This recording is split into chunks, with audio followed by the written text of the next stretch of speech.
Hola amigos, bienvenidos a este espacio de exploración y autoindagación. Y como siempre les digo, aquí no vengo a hablar de verdades absolutas ni a entregar fórmulas para alcanzar algo. Lo que comparto es simplemente una invitación a volver la mirada hacia lo que ya está presente, a soltar las ideas rígidas y a permitir que esa indagación sea una experiencia viva, no un concepto intelectual. Si hay algo que realmente importa en este camino, es la llama del anhelo.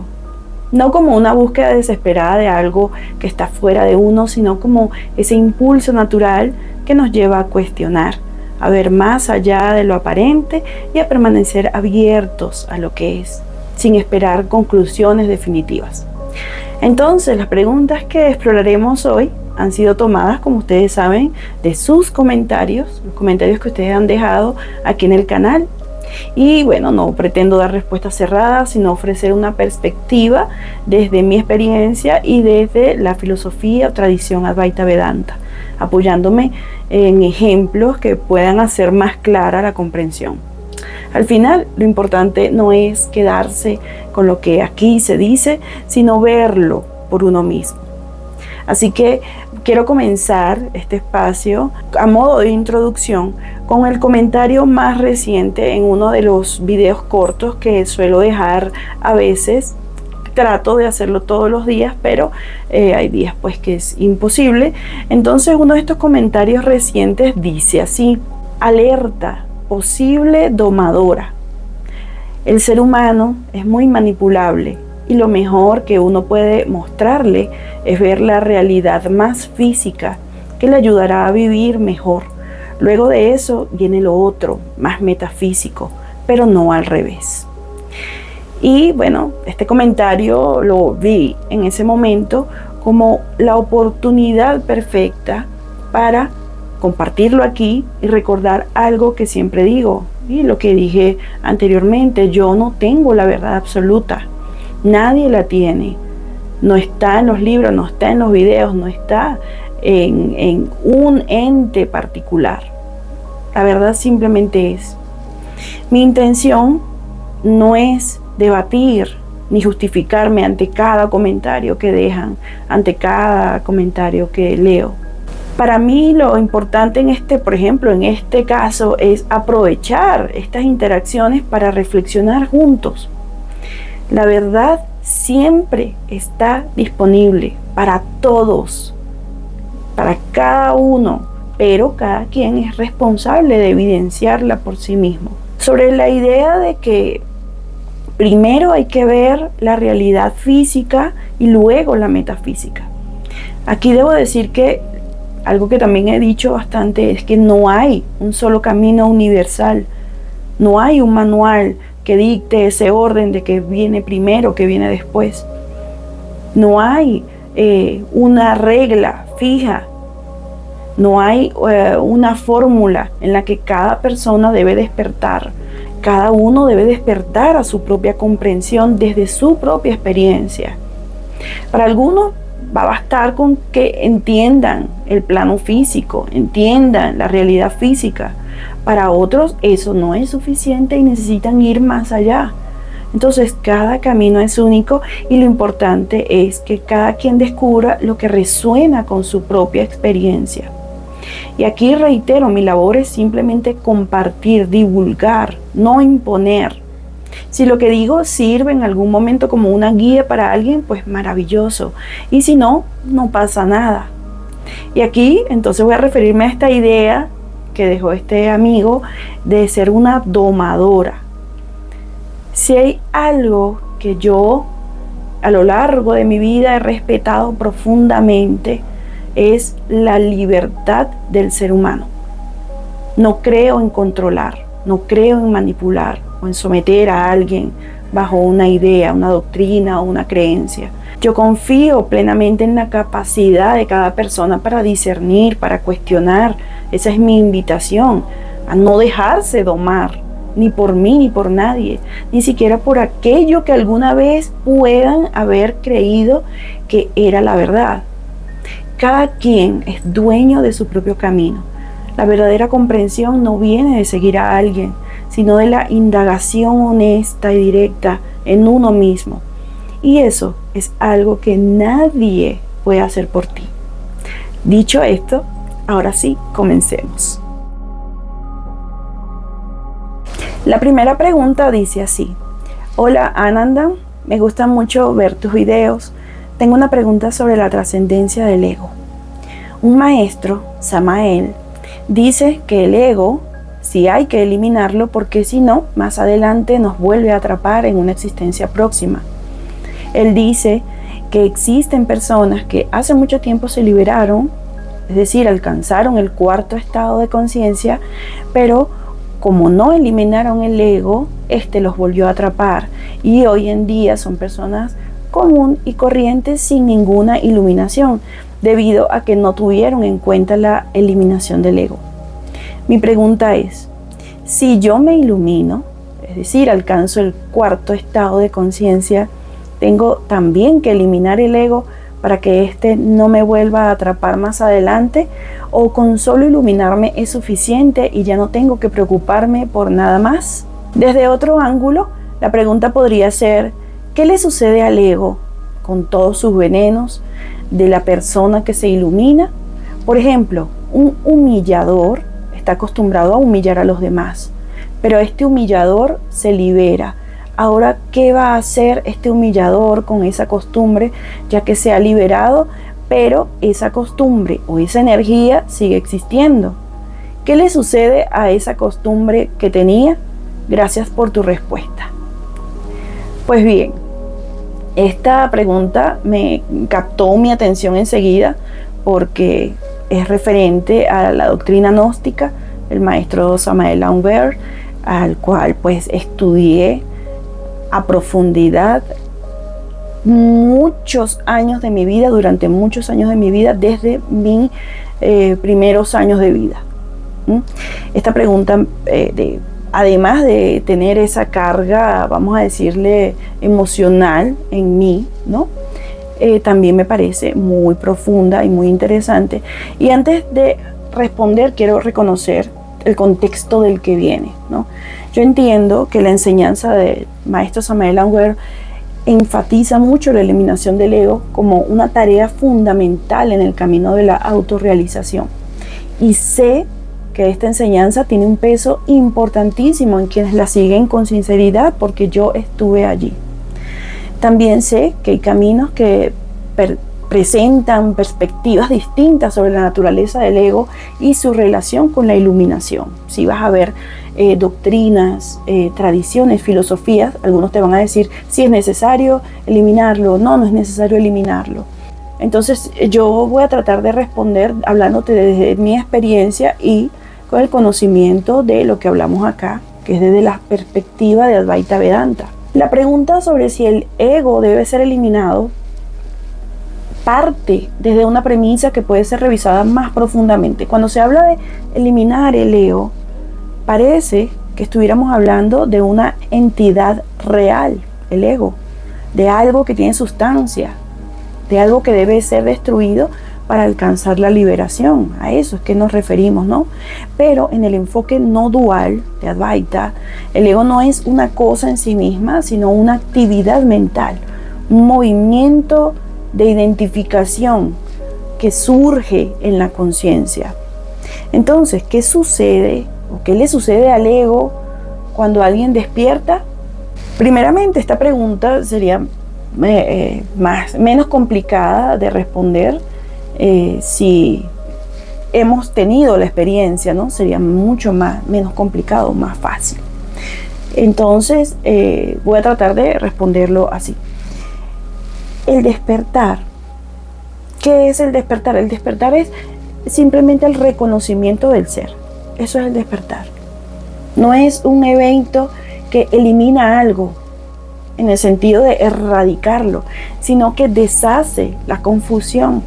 Es como cuando te das cuenta de que lo que pensabas que era una serpiente era una cuerda, resultó ser una cuerda. Entonces la serpiente desaparece, pero no porque haya sido destruida, sino porque nunca estuvo allí realmente. Lo que había allí realmente era la verdad, la cuerda.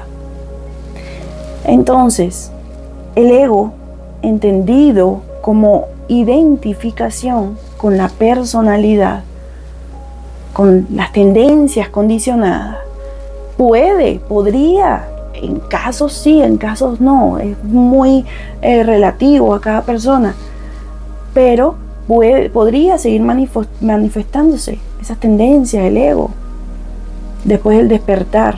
Estamos hablando del despertar como, vamos a ponerlo así, una fase previa a la iluminación, ¿no? Pero podría seguir habiendo esas trazas de ego, porque el ego es inherente al ser humano, a esta vida humana, para poder experimentarla, vivirla, sufrirla, vivirla. Pero la diferencia aquí importante, crucial, es que ya no haya identificación con ese ego. Es decir, el ego puede aparecer y, repito, puede que no. Todos los casos son distintos. Entonces, puede aparecer, pero ya no se experimenta como un yo identificado. Es como una vieja costumbre, que ya un hábito que ya ha perdido su fuerza, porque la has visto ya claramente. Es que cuando ya logras verlo, va a perder fuerza, porque sí. Entonces, la otra parte de tu pregunta decía, ¿puede alguien perder la iluminación porque su ego vuelve a atraparlo? Desde la perspectiva Advaita, esto sería como decir que alguien que ha despertado de un sueño, estaba durmiendo, se despertó, podría volver a perderse en la ilusión de que el sueño era real. Una vez que despertaste, que te das cuenta que el sueño no era real, que estabas soñando, estabas dormido, es imposible que puedas volver a creer en que ese sueño era real. Sí es posible, porque se han visto casos en los que haya lapsos de olvido, ¿no? Momentos en que hay algún hábito de identificación que regresa, que parece aparecer. Pero si la comprensión es genuina, está bien arraigada, estos momentos no van a tener la capacidad de anular lo que ya viste, lo que ya está claro. Es como si tú encendieras una luz, ¿no? En una habitación oscura.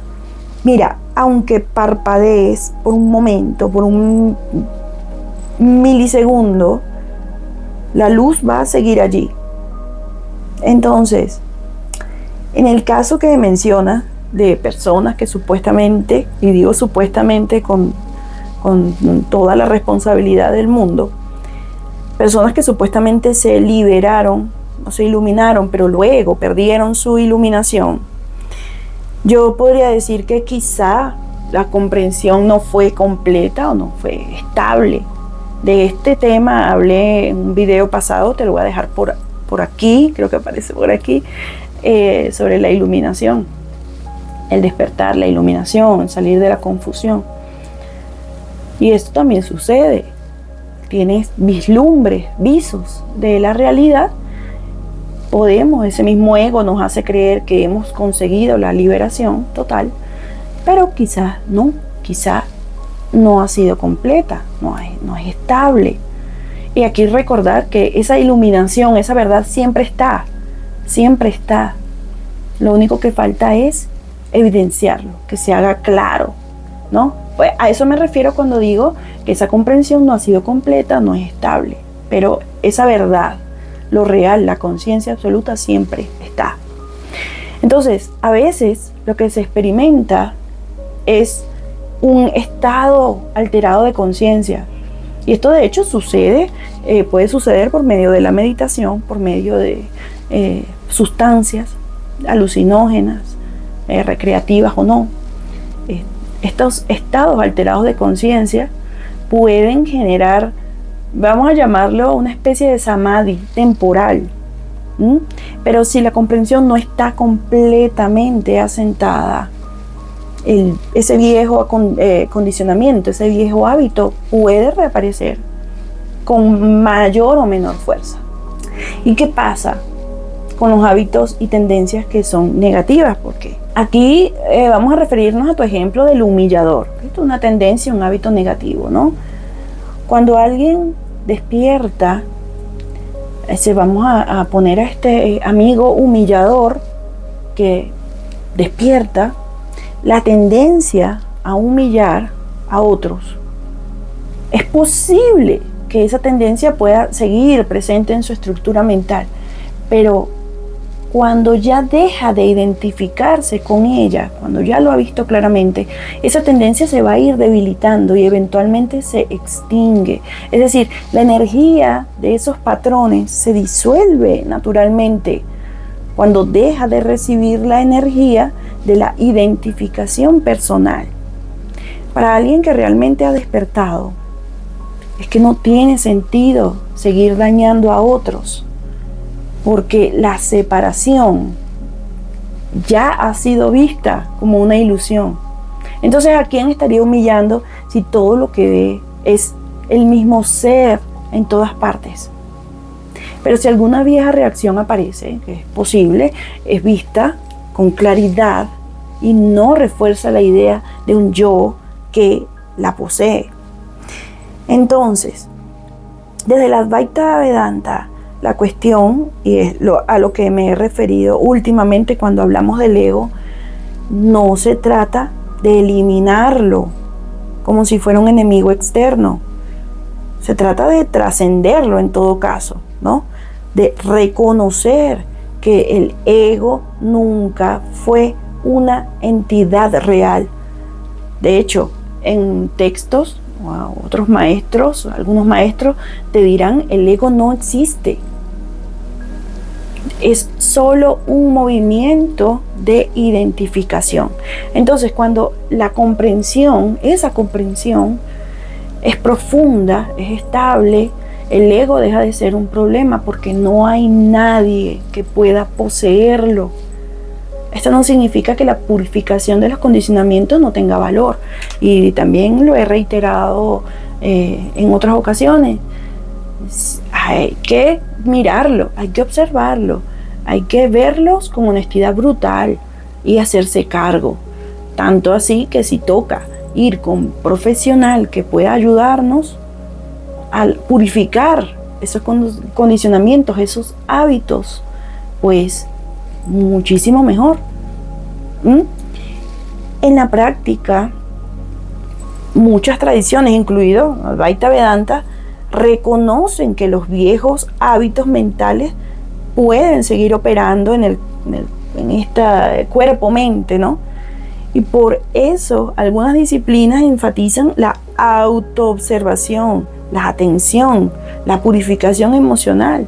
Pero la verdadera liberación no es un proceso de aniquilación y muerte de algo, sino el reconocimiento de que nunca hubo un yo que pudiera estar atrapado en primer lugar.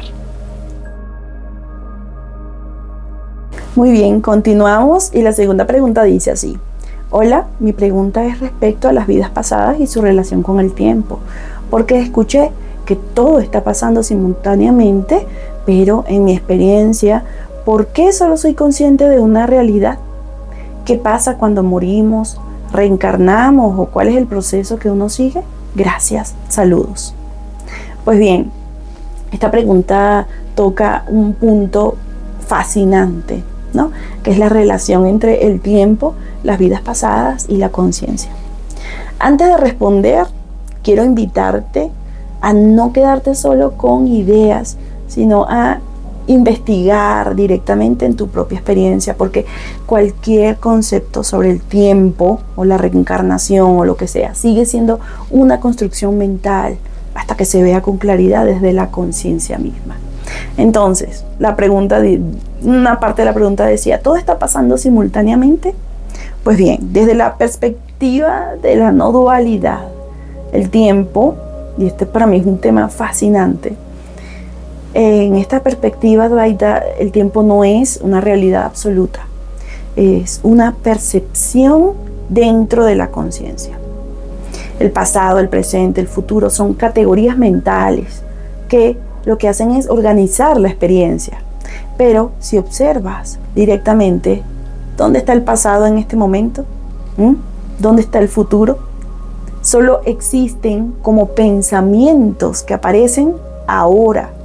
Entonces, cuando se dice todo ocurre simultáneamente, esto apunta a que la realidad última no es lineal. Desde la mente experimentamos el tiempo como una sucesión de eventos, pero en la dimensión más profunda, fuera del pensamiento, fuera de la mente, solo hay este instante eterno.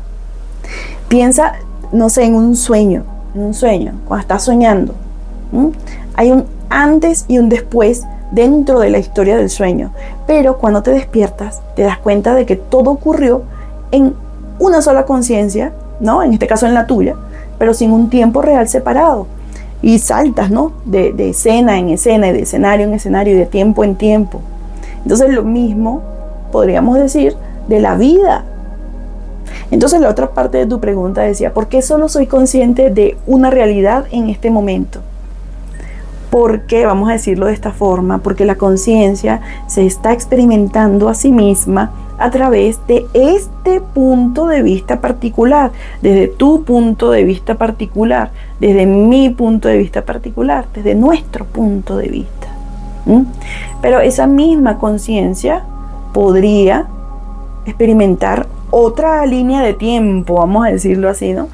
Es como sucede en los sueños, ¿no? Como puedes cambiar de un sueño a otro sin salir de ese solo estado, de ese único estado que es el estado de sueño. Entonces, en ese solo estado de sueño, que sería la conciencia, pasan muchas cosas. Le pasa a muchos personajes en un solo estado de sueño. Entonces, la mente humana tiende a identificarse con una sola narrativa, porque así estamos condicionados. Pero eso no significa que esta sea la única posibilidad. Algunas personas tienen experiencia de otras vidas, pero en realidad lo que experimentan es solo otra faceta de la conciencia. Entonces, aquí viene la otra pregunta cumbre, ¿no? Entonces, ¿qué pasa cuando morimos? ¿Reencarnamos? Bueno, esta es una de las tantas preguntas más antiguas de la humanidad, ¿no? Imagina el primer hombre que falleció, lo que estarían pensando las otras personas que quedaron allí. Ahora, ¿qué pasó? ¿No? ¿Qué pasó con Pepe? Con este amigo que iba y cazábamos juntos, y que a dónde se fue, ¿no? ¿Qué pasa? ¿Qué va a pasar con él luego?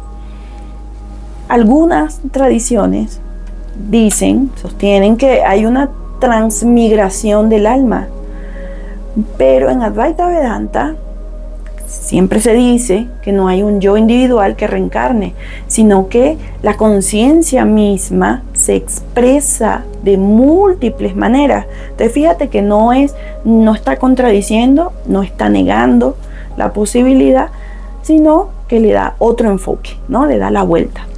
Entonces, cuando el cuerpo muere, lo que muere es el cuerpo y la mente, pero la conciencia, que era lo que lo animaba de cierta forma, no tiene nacimiento ni muerte. Es como, ya tenía tiempo que no traíamos acá las olas, pero sí es como la ola en el océano. La ola tiene un inicio, una cumbre y un fin, pero el agua que la sostiene sigue existiendo. Entonces, si hay una creencia fuerte en la individualidad, es posible que esa energía continúe su viaje como una nueva experiencia, que es lo que llamamos otra vida. Entonces me va a tocar regresar, reencarnar, ¿no? Entonces se adapta a otra forma, pero todo esto dentro de la conciencia. En la tradición se dice que si esa energía necesita, en cierto sentido, continuar con su viaje, pues se adapta a otra forma para continuar experimentando.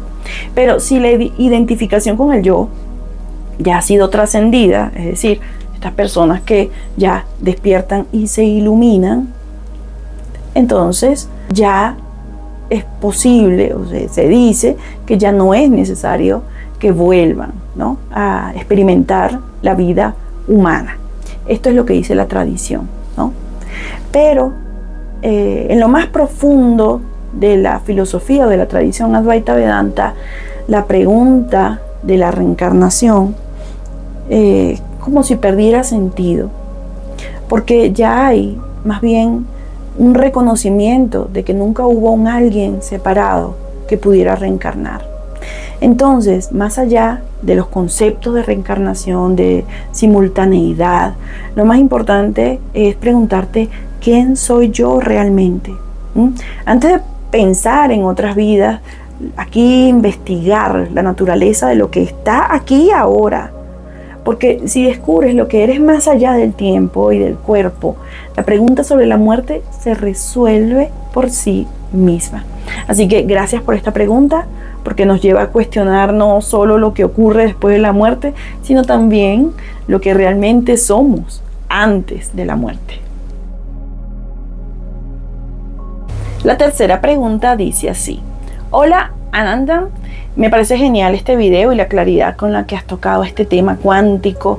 Mi pregunta es: ¿desde cuándo te has interesado tanto por la cultura de India? Desde su religión, sus danzas, hasta el idioma. Saludos cordiales desde Argentina. Pues bien, saludos a este amigo asiduo al canal. Y bueno, vamos a entrar de una vez a la respuesta de esta pregunta tan bonita, un tanto personal, pero que también ayuda a que conozcan un poco más sobre mí. Pues bien, mi conexión con la cultura de la India no es algo que haya surgido en un momento particular de mi vida, ¿no?, sino que ha estado presente, creo que desde siempre, desde que tengo memoria. Mi papá nos acercó, no solo a mí, sino también a mis hermanos, a esta tradición, vamos a decir de forma implícita, ¿no?, de forma sutil, a través de la literatura y las enseñanzas que han sido parte o fueron parte de su propio camino. Mi papá en su juventud hacía yoga.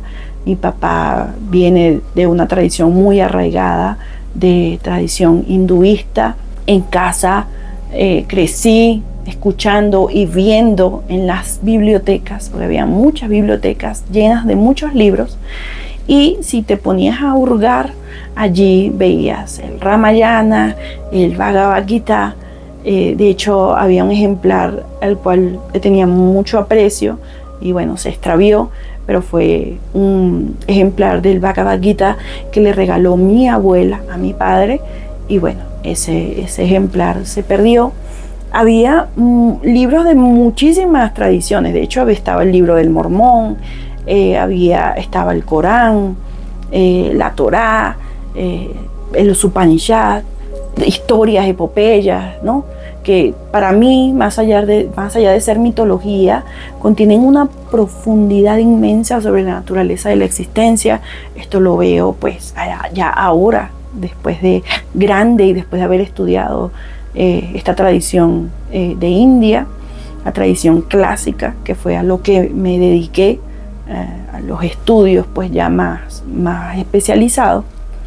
Y recuerdo con mucho cariño una de las primeras historias que leí, que fue la historia de la creación según los Vedas, la Amrita, ¿no?, la Amrita, el océano de leche, Shiva bebiendo el veneno y volviéndose Nilakanta, ¿no?, el de la garganta azul.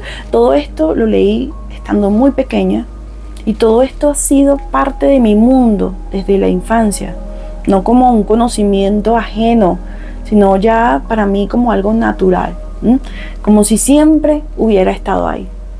Por eso, cuando ves que en mi expresión, en mi cuerpo, en cómo me manejo yo en la vida, ves que hay elementos de la cultura india, ¿no?, ya sea en lo espiritual, en lo estético, en lo musical, y puedo decir un poco en el idioma, porque aunque no hablo hindi y estoy apenas entendiendo un poco la forma gramatical, estructural, fonética del sánscrito, esto no es un interés reciente, No es algo que hace 5 años me provocó, no.